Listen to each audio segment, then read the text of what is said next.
kuidas kasvatada loodussõpra. Jahu, munad ja piim ei moodusta kapis eraldiseistest pannkoogid ainast. Nii on ka õppimisega. Eraldiseisvad faktid meid ei aita. Vaja on teada nende vahelisi seoseid. Just need omavahel seostatud teabekillud moodustavad loo, nagu sõnad lauses. Alates 2016. aastast tegutseb Tallinna Ülikoolis Looduse Akadeemia, mis pakub lastele loodusalast huviharidust.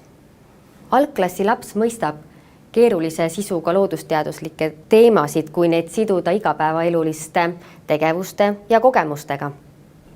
Nii võime lastele seletada veeringet, mullateket, geenmutatsiooni või elektromagnetkiirgust. Lastega tegeledes lähtume säästva arengu hariduse printsiipidest ja pea, süda, käed ideestikust. See tähendab, et saades uusi teadmisi, me rakendame neid praktilistes tegevustes ja väärtustame oma tegevust.